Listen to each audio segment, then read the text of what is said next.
आमिर राशिद अली पर एनआईए का ये बड़ा खुलासा। आमिर के नाम पर I-20 कार रजिस्टर्ड थी। एनआईए के रिमांड नोट में सेफ हाउस का जिक्र किया गया है। इसी सेफ हाउस में कार रखी गई थी। सेफ हाउस में ही विस्फोटक को भी छुपाया गया था। तो रिमांड नोट से कई बड़े खुलासे। पहला खुलासा कि सेफ हाउस में I-20 कार रखी गई थी। और कुछ और बड़ी जानकारी आपको ग्राफिक्स के जरिए देते हैं। देखिए, शिकंजे में है उमर का सबसे बड़ा मददगार। एनआईए ने दिल्ली से गिरफ्तार किया है। सवाल यह है कि क्या धमाके के वक्त वो दिल्ली में मौजूद था। सेकेंड हैंड डीलर से I-20 कार खरीदी गई और क्या उमर के साथ ये इसका मददगार दिल्ली पहुंचा था? इसका जवाब एजेंसी तलाश रही हैं। कार खरीदने वो कश्मीर से दिल्ली आया, तो सवाल यह है कि उमर के साथ कश्मीर में क्या इस पूरी साजिश को रचा गया, वहीं पर ये पूरी प्लानिंग की गई थी। और यही सवाल जिसका जवाब लगातार उमर से पूछताछ में पाने की कोशिश की जा रही है। एनआईए लगातार पड़ताल कर रही है। एनआईए ने दिल्ली से इसे गिरफ्तार किया। क्या धमाके के वक्त ये दिल्ली में ही मौजूद था? हमारे साथ सहयोगी ब्रजेश तिवारी लगातार बने हुए। ब्रजेश, उमर का ये सबसे बड़ा मददगार कौन और क्या खुलासा उमर से पूछताछ में अब तक? देखिए, इसमें लगातार पूछताछ की जा रही है और जिस ड्रोन अटैक की लगातार बात कर रहे हैं, यही सबसे बड़ा अब तक का खुलासा हुआ है। क्योंकि कल ये खबर आई थी कि वुल्फ अटैक की बात को लेकर चैटरूम में बातचीत चल रही थी, शाहीन बात कर रही थी, और आज ये खबर आई कि इसमें ड्रोन अटैक यानी एक बहुत बड़ी साजिश थी। इसके लिए ड्रोन भी तैयार कर लिए गए थे, उसमें टाइमर भी तैयार था। बस उस प्लानिंग, उस डेट का इंतजार किया जा रहा था जिसमें यह अटैक किया जाएगा। लेकिन उसके पहले ही एजेंसियों ने इसे गिरफ्तार किया और ये बहुत बड़ी साजिश का भी खुलासा है। क्योंकि लगातार इसमें नई नई टेक्निक, नई नई टेक्नोलॉजी का इस्तेमाल करने की बात सामने आई। क्योंकि पहले वुल्फ अटैक की बात थी कल, और उसके बाद अब इस तरह की खबरें, तो कहीं ना कहीं प्रशासन इसमें जो एनआईए है वो लगातार कोशिश कर रही है। क्योंकि अब जांच की जो तार है वो और आगे बढ़ेंगे। क्योंकि सिर्फ बिलाल ही नहीं, बिलाल के अलावा और भी उसके जो मददगार हैं उनकी तलाश में जम्मू कश्मीर में अलग अलग जगहों पे छापेमारी हुई। और आज जब इसे कोर्ट में पेश करने के बाद जब इसकी रिमांड ली जाएगी, तब और भी बड़े खुलासे हो सकते हैं कि आखिरकार और कितनी खतरनाक साजिश थी, इन्फ्लुएंस थे ये पूरी तरीके से हमास से, और उसी की वजह से पूरी प्लानिंग की जा रही थी। इस बात का अभी तक खुलासा है, लेकिन मुमकिन है कि कुछ देर बाद और भी इसमें बड़ी खबरें भी सामने आएंगी। ब्रजेश, देखिए, आमिर के घर जब जी न्यूज की टीम पहुंची थी तो परिवार ने साफ इनकार किया था कि आमिर कभी दिल्ली गया ही नहीं।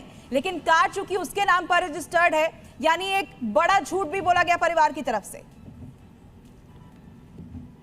देखिए, शुरुआत में ही ये बात सामने आई थी जब आमिर के परिवार ने सीधे तौर पे मना कर दिया था कि आमिर का इससे कोई लेना देना नहीं है। लेकिन एनआईए ने जब जांच आगे बढ़ाई, जांच शुरू की, तो ये पता चला कि आमिर एक बहुत बड़ा की पॉइंट इसके अंदर था और उसी ने पूरी प्लानिंग उमर के साथ मिलकर किस तरीके से जो पूरी प्लानिंग की थी उसका खुलासा किया गया, जिसके बाद गिरफ्तारी हुई। और आमिर से पूछताछ के बाद अब जाकर बिलाल तक जांच एजेंसी एनआईए पहुंची है। यानी कड़ी दर कड़ी पूरी तरीके से प्लानिंग इसमें की गई थी कि अगर आमिर तक जांच एजेंसियां पहुंचती हैं तो कैसे गुमराह किया जाएगा। हालांकि परिवार शुरुआत से इस बात को कहता रहा कि उनका इससे लेना देना नहीं है, लेकिन आमिर की पूरी तरीके से प्लानिंग थी। और उस प्लानिंग का खुलासा होने के बाद अब बिलाल की बारी। अब बिलाल के बाद और कितने इसमें जो लोग हैं जो जुड़े हुए थे और किस तरीके से कहां कहां इस चीज को लेकर इंप्लीमेंट करना था। क्योंकि कई धार्मिक स्थलों के नाम भी सामने आए थे जहां पे इस तरह की प्लानिंग को अंजाम देना था, जहां पे बड़े धमाके करने थे, बड़ा नुकसान करना था। उस बात को लेकर इस बात का खुलासा हुआ। अब और भी खुलासे होंगे क्योंकि और भी इसमें गिरफ्तारियां होनी बाकी है अभी। बिल्कुल ब्रजेश, लेकिन आमिर और उमर ने पूरी प्लानिंग क्या सिर्फ अपने स्तर पर की या पाकिस्तान के आतंकी टीटीपी कनेक्शन, अफगानिस्तान कनेक्शन जो लगातार सामने आ रहा है, वहां से भी इनको गाइड किया गया इस ट्रेनिंग के लिए? सर देखिए, इसमें जब जांच आगे बढ़ी तो जो मॉड्यूल पूरा निकल के आया उसमें अफगानिस्तान का कनेक्शन निकल के सामने आया। किस तरीके से जैश के जो आतंकी हैं, जो आका हैं, वो इनको गाइड कर रहे थे और सुसाइड बॉम्बर बनने की प्रॉपर इनको ट्रेनिंग दी गई थी। और इसी वजह से डॉक्टर शाहीन जो कि टेरर लेडी बताई जा रही है, उसका भी विदेश कनेक्शन जो है वो जानना पूजा बहुत अहम हो जाता है। किन देशों की यात्रा उसने की थी? बिल्कुल, एक एक करके जानकारी हम दर्शकों को देते हैं। देखिए, शाहीन के विदेश कनेक्शन की बात सामने आई है। 3 बार उसने पाकिस्तान का दौरा किया और साथ ही इसके पास से 3 पासपोर्ट बरामद हुए। और इस कनेक्शन में सबसे अहम देश तुर्की भी है, जहां से उमर का कनेक्शन भी सामने आया था। वहां पर शाहीन भी पहुंची थी एक बार थाईलैंड का भी इसने दौरा किया था और इसके अलावा 6 दूसरे देशों का दौरा भी इसने किया था।